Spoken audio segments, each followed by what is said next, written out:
Hello again. This is Dr. Rich Lee giving you a little more of the history and philosophy of my transition from tuning vehicles to perform better to doing the same for men and women.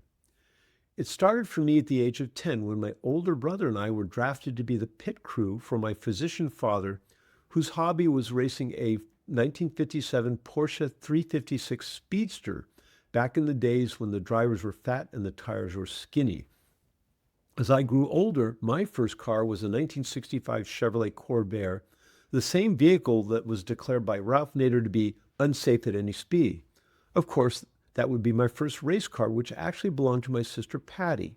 Patty allowed me to take it through race driving school and to race it through various states of modification until my lap times were faster, and she told me it was time to get my own damn car, which is why I went on to racing bicycles.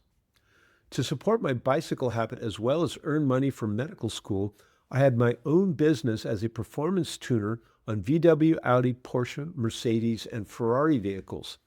This was an intellectual exercise in diagnosis and treatment.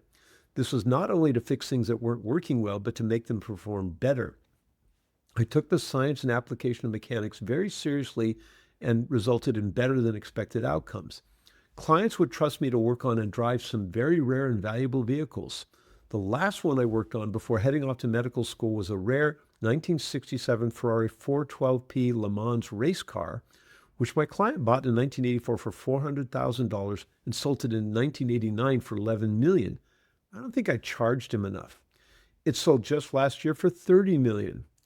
Through the decades that I have been learning the art of medicine, I've been able to apply the same desire to make people perform better as I did with cars.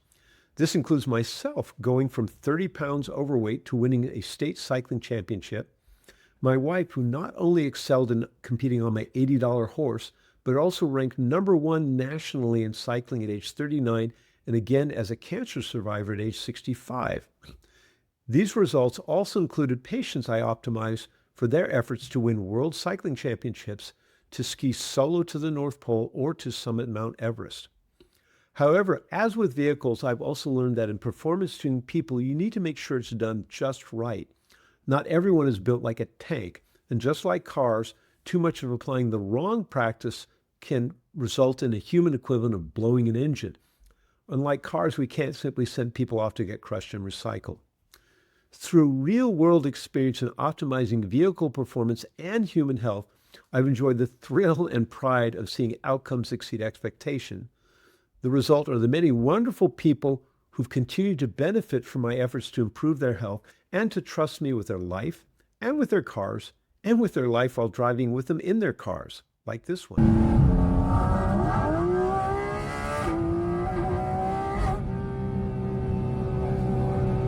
Yeah, go for it.